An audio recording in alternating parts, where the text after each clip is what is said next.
창세기 1장 1절을 보면 태초에 하나님이 천지를 창조하시니라 라고 말합니다. 천지를 지으신 하나님의 모습을 표현하는 것입니다. 믿으십니까? 그리고 고린도전서 10장 31절을 보면 그런즉 너희가 먹든지 마시든지 무엇을 하든지 다 하나님의 영광을 위하여 하라라고 이야기합니다. 우리의 고백입니까? 또한 요한복음 3장 16절의 말씀은 하나님이 세상을 이처럼 사랑하사 독생자를 주셨으니 이는 그를 믿는 자마다 멸망하지 않고 영생을 얻게 하려 하심이라. 정말 우리의 입술에서 나오는 이 세 종류의 세 가지의 말씀이 우리의 고백일 줄 믿습니다. 하나님의 사랑이 독생자 그리스도를 통해서 십자가의 사랑으로 나타나셨고 그 사랑으로 말미암아 우리가 죽을 수밖에 없었지만 사망에서 생명으로 옮겨졌음을 믿으시길 바랍니다. 이제 이 세 구절을 통해서 신앙의 정리를 좀 해보았습니다. 우리 신앙이 이렇게 정리가 되었습니다.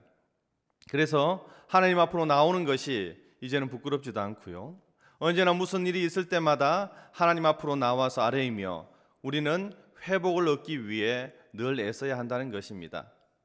하지만 우리가 살면서 어떻게 삽니까?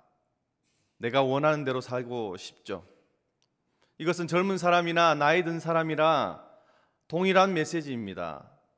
내가 원하는 대로 살고 싶고 내가 좋아하는 것을 하고 싶고 내가 가지고 싶은 것을 가지고 싶다는 것입니다. 하지만 현실과 상황은 좀 다릅니다. 내 이상과 충돌할 때가 있다는 것이죠. 그래서 내가 가지고 싶은 것, 내가 하고 싶은 것, 내가 원하는 삶과 지금 나에게 맞닥뜨린 현실의 삶은 달라질 수가 있다는 것입니다. 그래서 내 의지를 꺾기도 하고요, 양보하기도 하고요, 그냥 넘어가기도 합니다. 하지만 이곳에 생기는 것이 있습니다. 불평과 불만이 생길 수가 있는 것이죠. 내가 원하는 대로 되지 않아서 얼마나 힘듭니까? 내가 바라는 것이 이루어지지 않아서 얼마나 애쓰고 애타는 삶을 살아가고 있습니까? 이러한 모습을 신앙적으로 그대로 가져와서 하나님을 예배하고 하나님을 섬기는 사람으로 살아야 하는데 그저 내 뜻이 관철되기를 원하고 내 뜻을 이루어주는 한 신으로 생각하며 우리가 예배드릴 때가 있다는 겁니다. 이것은 마치 알라딘에 나오는 램프의 요정 지니에게 내 소원을 비는 것처럼 그렇게 우리의 소원을 빌고 있다는 우리의 모습이 있다는 것입니다.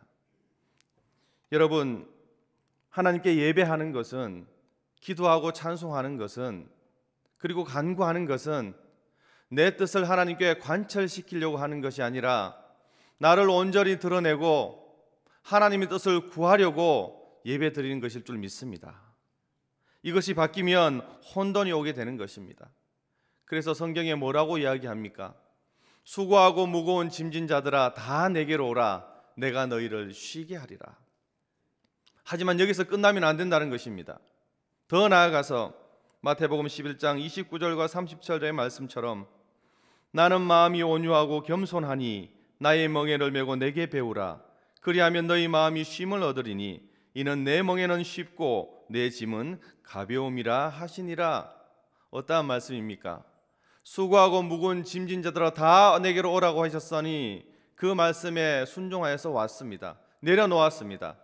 하지만 그냥 돌아가는 것이 아니라 하나님께서 주신 그 멍에를 가지고 가야 한다는 것이죠.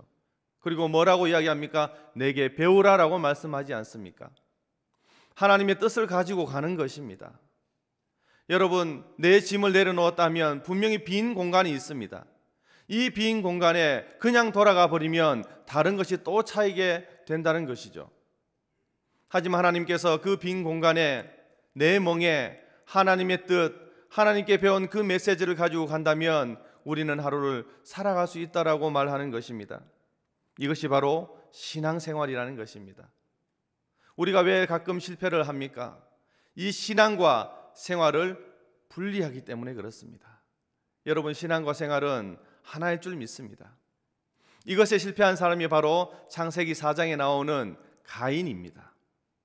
창세기 4장에는 우리가 다 알듯이 가인과 아벨의 이야기가 나옵니다.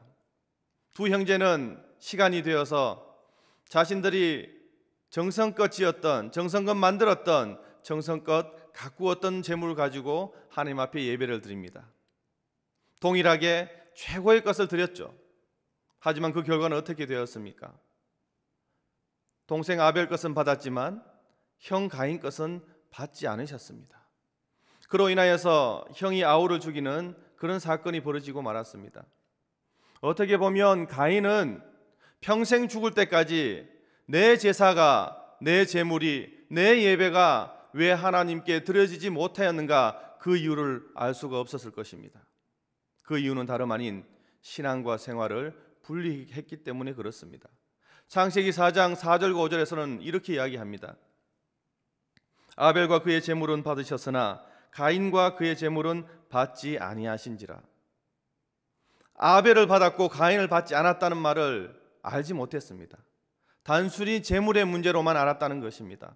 더 나아가서 7절에 어떻게 이야기합니까? 내가 선을 행하면 어찌 낯을 들지 못하겠느냐? 선을 행하지 아니하면 죄가 문에 엎드려 있느니라. 죄가 너를 원하나 너는 죄를 다스릴지니라. 평소의 삶을 이야기하는 것입니다. 평소의 삶은 하나님이 기뻐하는 삶을 살지 않았으면서 예배드리는 이 시간을 최선을 다했다고 그렇게 불평불만을 하면 하나님께서 받지 않는다는 것이죠. 하나님께 드리는 예배는 신앙과 생활이라는 것입니다. 내 삶의 모습을 하나님께서 바꾸고자 하신다는 겁니다. 여러분, 신앙과 생활을 분리하는 순간 우리는 실패하는 믿음의 생활을 할 수밖에 없다는 것을 기억하십시오. 오늘 본문에 나타난 이 미가, 그리고 미가의 가정, 더 나아가서 이스라엘 백성들이 이러한 삶을 살았다는 것입니다. 신앙생활을 하고 있는 것 같은데 신앙과 생활을 분리하니 우상숭배로, 때로는 실패한 인생으로, 실패한 믿음의 생활로 갔다는 것입니다. 오늘 말씀을 통해서 정말 우리가 어떻게 신앙생활을 해야 될지 한번 살펴보며, 또한 어떤 것이 실패한 인생으로 갈 수밖에 없는지 점검해 보도록 하겠습니다. 첫 번째로, 신앙생활이 실패한 이유는 자기 중심의 율법이 되었습니다.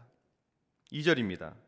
그의 어머니에게 이르되 어머니께서 은 1,100을 잃어버리셨으므로 저주하시고 내 귀에도 말씀하셨더니 보소서 그 은이 내게 있나이다. 내가 그것을 가졌나이다 하니 그의 어머니가 이르되 내 아들이 여호와께 복받기를 원하노라 하니라. 에브라임 산지에 미가라는 사람이 있었고 그 가정이 있었다라고 합니다. 한날 어머니가 가진 은 1,100의 돈을 잃어버렸습니다. 굉장히 큰 돈이죠. 하지만 그 잃어버린 돈으로 인하여서 이 어머니는 저주를 합니다.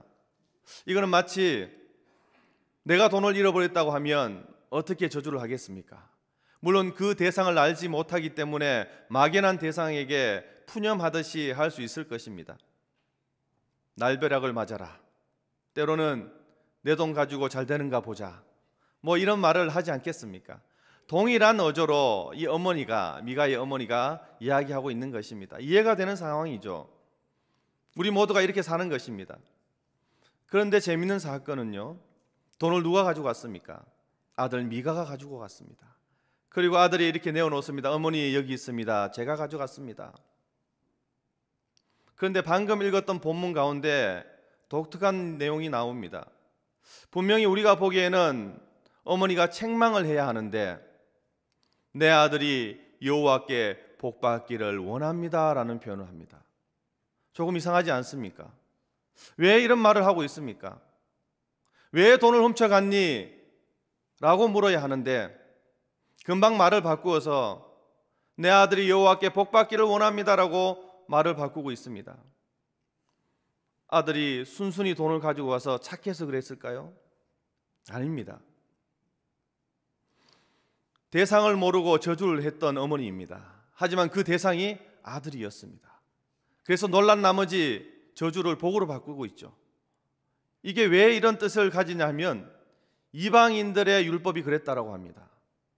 이 저주를 복으로 바꾸려고 하면 복된 말을 해야 된다고 합니다. 하나님의 율법이 아니죠. 이방인의 율법입니다. 어쩔 때는 하나님의 율법을 따르고 어쩔 때는 이방인의 율법을 따르는 것이 바로 이 미가의 가정의 이야기, 이스라엘 백성의 이야기라는 것입니다. 지켜야 할 율법이 있는데 분명히 미가는 제5계명과 8계명을 어겼는데 책망은커녕 다시금 복된 이야기를 듣고 있습니다. 왜 이런 삶을 삽니까? 율법이 자기중심적이 되어버렸기 때문에 그렇습니다.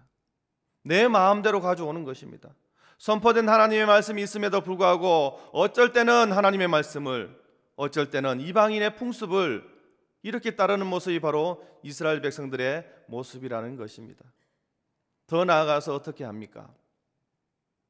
은을 가지고 1100 중에 200을 가지고 신상을 만들게 하죠.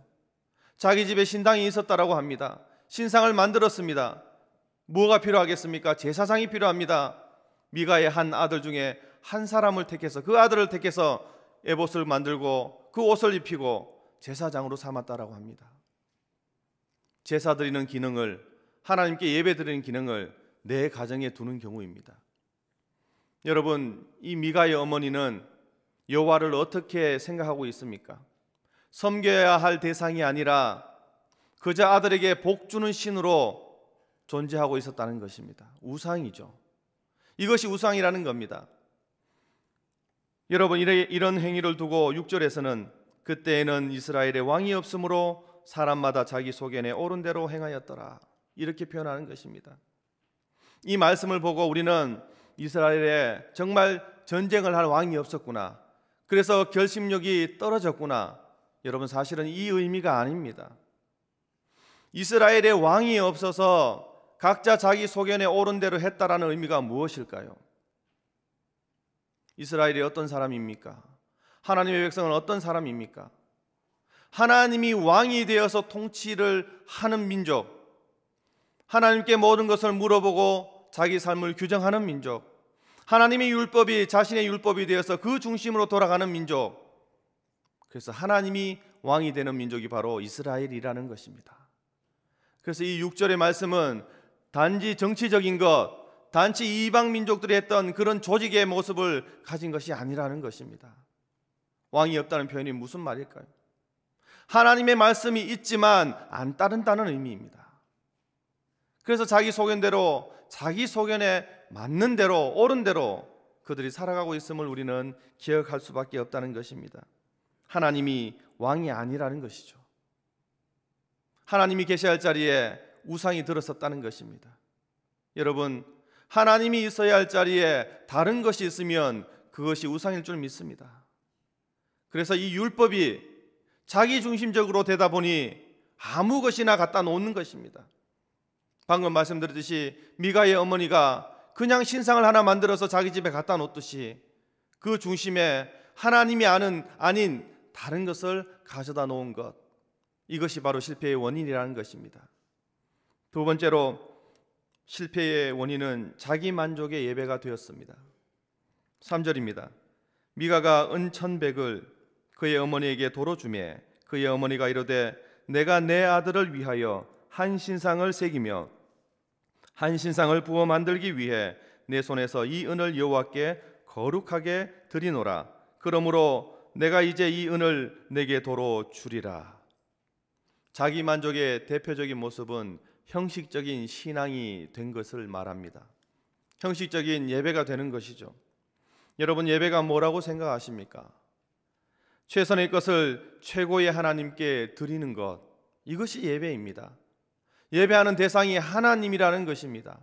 하지만 미가의 가정과 이스라엘 백성들은 예배의 대상이 자기 만족이 되어버렸습니다. 내 만족이 예배의 대상이라는 것입니다. 목적이라는 것입니다. 내가 만족해야 한다는 것입니다. 내가 이해해야 한다라고 이야기하는 것입니다. 여러분, 제가 말씀을 선포하면서 신앙을 한번 점검해 보았습니다. 어떻습니까? 하나님의 말씀을 들으면 여러분 어떤 마음을 가집니까? 혹시 불편하십니까? 이 불편은 자기 만족이 되지 않아 나오는 감정입니까? 아니면 사도행전 2장의 말씀처럼 베드로가 사람들에게 이렇게 이야기합니다. 우리가 십자가에 달려 죽게 하신 그 예수가 메시아였다. 이 말을 들은 사람들이 가슴을 찢고 가슴을 치며 어찌할꼬 하며 했던 그 감정에서 나오는 불편함입니까? 십자가를 이야기하면 어떤 생각이 드십니까? 복음 이야기하면 어떤 마음으로 살아가려고 다짐하십니까? 전도합시다, 선교합시다라고 하면 어떤 기억이 먼저 납니까? 여러분, 만약 이 불편함이 자기 만족이 되지 않아 나오는 불편함이라면 반드시 회개해야 합니다. 때로는 사람들이 이렇게 이야기합니다. 직장 생활하고 어려워서 너무나 힘들고 고달픈데 교회에 나오면 조금 편안한 메시지 들었으면 좋겠다. 나를 위로하는 메시지를 들었으면 좋겠다. 위트 있는 말을 참 많이 들었으면 좋겠다. 그리고 나를 향한 그 말씀이었으면 좋겠다. 하나님의 말씀이 선포됐을 때에 그 경중함이 어디 있겠습니까? 중한 말씀, 엄한 말씀이 선포되었을 때에 듣지 않겠다라는 의미밖에 더 되겠습니까? 여러분, 만약 내 만족이 되지 않아서 예배가 흐트러진다면 앞서 말씀드렸듯이 회개해야 합니다. 오늘 미가의 가정이 그리했다는 것입니다. 단지 내 만족을 위해서 예배 드리는 것이죠. 그 기준이 무엇입니까? 축복과 저주라는 것입니다. 다른 것 없습니다. 나는 복받아야 될 대상이기 때문에 축복이면 따라가는 것입니다. 그것이 하나님을 예배하는 것이거든, 아니면 이방 주수를 행하는 것이거든, 똑같이 기준은 축복과 저주라는 것입니다. 여러분, 오늘 말씀에 나오는 이 복이라는 단어가 뭘까요? 어떤 의미일까요? 히브리어 바라크입니다. 무릎 꿇다, 축복하다, 찬양하다, 높이다는 뜻입니다. 이 내용이 창세기 2장 3절에 먼저 나타나고 있습니다. 하나님이 그 일곱째 날을 복되게 하사 거룩하게 하셨으니 이는 하나님이 그 창조하시며 만드시던 모든 일을 마치시고 그 날에 안식하셨음이니라. 이때 복을 이야기하는 겁니다. 창조를 다 하고 하나님께서 복되게 하사라고 이야기합니다. 대상이 누굽니까? 하나님을 높이는 것이죠. 복은 하나님을 높이는 것이고 하나님을 찬양하는 것이고 하나님 앞에 무릎을 꿇는 게 복이라는 것입니다. 하지만 미가의 가정, 이스라엘 백성들은 그리하지 않았다는 것입니다. 정말 복의 대상은 하나님인데 그 대상이 나가 되었습니다. 내가 함으로써, 어떤 일을 행함으로써 하나님께 복 받는다라고 생각하는 것이죠. 그래서 듣기 싫은 이야기는 듣지 않습니다. 애매한 이야기는 넘어갑니다. 나에게 복되는 말만 쫓아가고 있는 모습이 바로 이 미가의 가정의 이야기라는 것입니다. 하나님께 예배한다라고 합니다. 3절을 한번 자세히 보십시오. 내가 거룩히 이 은을 드린다라고 하는데 누구를 위해 드립니까? 내가 내 아들을 위해라고 하죠. 하나님께 드린 것 같은데 내가 내 아들을 위해 드린다라고 합니다. 게다가 거룩히 드린다라고 합니다. 성도를 말할 때 거룩한 자라고 하죠. 하나님 앞에서 구별된 자, 세상에서 구별된 자를 성도라고 합니다. 하지만 미가의 어머니는 이 거룩한 단어를 단지 은 1,100 중에 200을 따로 떼어 드린다는 구분의 의미로 사용하고 있는 것입니다. 여러분, 물론 전부를 다 드린다는 말은 성경에 없습니다. 하지만 우리는 생각해야 합니다. 구별과 구분을 한번 생각해 보십시오. 아나니아와 삽비라의 이야기를 잘 아시죠? 사도행전 4장과 5절의 이야기입니다. 바나바라는 사람이 자신의 것을 팔아서 사도들 앞에 내어놓습니다. 유무상통했다라고 하죠. 그 일을 보고 많은 사람들이 존경의 의미를 표시했습니다. 그 광경을 본 아나니아와 삽비라 부부는 자신들도 그대로 따라합니다. 그런데 어떻게 합니까? 일부를 숨기고 내는 것이죠. 사도행전 5장 3절의 말씀입니다. 베드로가 이르되 아나니아야, 어찌하여 사탄이 내 마음에 가득하여 내가 성령을 속이고 땅값 얼마를 감추었느냐? 존경받고는 싶고 형식만 따라드려고 하는 그런 예물을 하나님께서 받지 않는다는 것입니다. 여러분, 오해하지 마십시오. 많이 드려야 한다, 다 드려야 한다, 이 이야기하는 것 아닙니다. 내 만족을 위해 하나님께 드리면 하나님 그것 받지 않는다는 것을 이야기하는 것입니다. 하나님께서 항상 우리 모든 것을 받고 싶어 하시지만 우리가 정말 거룩하게 구별해서 드린 것을 받으신다는 것을 기억하시기 바랍니다. 미가라는 이름은 여호와 같은 이가 누구뇨라는 이름의 뜻을 가지고 있습니다. 얼마나 좋은 이름입니까? 여호와 같은 이가 누구냐? 여호와만이 진짜 하나님이다. 그런 이름의 뜻을 가지는데 부모를 속이고 그리고 우상 숭배하는 사람이 되었습니다. 여러분, 그렇게 살면 정말 실패한 인생이 될 수밖에 없는 것이죠. 자기 중심적 율법, 자기 만족적 예배, 여기에 얼마나 익숙해져 있었으면 이것도 가져다 쓰고 저것도 가져다 썼겠습니까? 요셉을 생각해 보십시오. 요셉의 삶은 너무나 힘들었다는 것을 잘 압니다. 하지만 변하지 않는 한 가지, 하나님과의 관계, 그 관계 때문에 그는 하루를 살아가는데 성공한 사람이 되었습니다. 오늘 설교 제목을 제가 하루를 사는데 실패한 인생이라고 이야기했습니다. 실패한 사람이라고 이야기했습니다.